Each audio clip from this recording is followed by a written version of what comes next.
Mä oon Mikko Ervaara, mä oon farmakologian professori farmasian tiedekunnasta ja mä oon myös tämmöisen brain repair tai aivokorjaamo-ryhmän johtaja. Mä oon myös meidän tiedekunnassa tutkimus- ja innovaatioasioiden varadekaani. Mun tutkimukseen kuuluu tällä hetkellä oikeastaan 2 linjaa, että me aivoinfarktiin liittyen me kehitetään tämmöistä akuuttia biomarkkeria, jolla me voitaisiin pystyä helposti tunnistamaan aivoinfarkti. Ja sitten toisaalta me tutkitaan Parkinsonin taudin mekanismeja tämmöisillä solumalleilla. Erityisesti me ollaan nyt kehitetty tämmöinen ihmisen hermosolumalli, jolla me voidaan mallintaa Parkinsonin taudin patologiaa soluviljelmissä.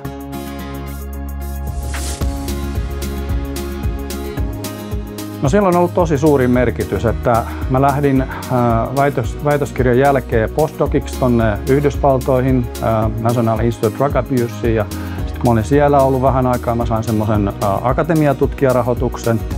Ja sitten kun se oli päättymässä 2016, niin siinä oltiin vähän niin kuin jäämässä tyhjän päälle, ja siihen vaiheeseen instrumentaariumin tiedesäätiö tuli vähän niin kuin perusjalaksi mun tutkimukselle, ja sen avulla me pystyttiin ponnistamaan kohti sitä, että me saatiin nämä kaikki huippuprojektit vietyä päätökseen, saatiin väitöskirjat valmistumaan ja se myös loi semmoisen pohjan sitten tälle kaikelle tulevalle.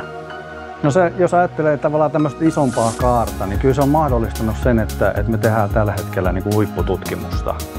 Että vaikka se oli kyse yksittäisestä tämmöisestä fellowship-rahasta, niin se tuli tärkeäseen paikkaan, mutta siinä vaiheessa meillä oli paljon niin kuin, tutkimustuloksia tuolla laatikossa vielä. Ja se antoi sitten sen sysäyksen, että me saadaan niitä projekteja eteenpäin. Ja jos katsoo nyt sitten, mitä me ollaan saavutettu, niin me tehdään tällä hetkellä ihan maailmanluokan huippututkimusta.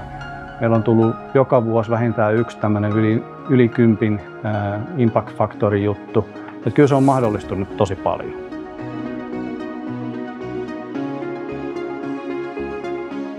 No se on ollut kyllä vähän semmoinen kunniatehtävä, että kyllä mä oon sen ottanut mielelläni vastaan.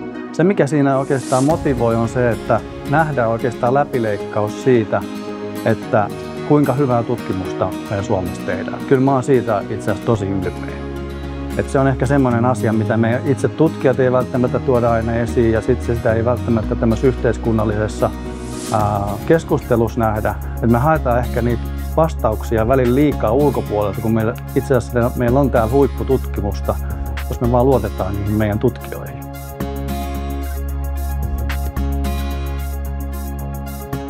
Mun mielestä tärkeää on se, että ensinnäkin että se toiminta, mitä tehdään, on laadukasta. Ja mun mielestä instrumentaariumin tiedesäätiö on tässä onnistunut tosi hyvin. Ja sitten, että mihin sitä rahoitusta kohdennetaan, niin mun mielestä sitä kohdennetaan tällä hetkellä ihan oikein. Eli kohdennetaan sinne nuoriin tutkijoihin, kohdennetaan väitöskirjatutkijoihin, kohdennetaan niihin tutkijoihin, jotka on valmiita lähteä väitöskirjan jälkeen postdoc-tutkijaksi, ja sitten myös niihin, jotka on perustamassa tai perustanut tänne oman tutkimusryhmän, jotta me saadaan sitä tämmöistä tietotaitoa myös tuotua meidän yksiköihin, mitä on ulkomailla esimerkiksi opittu.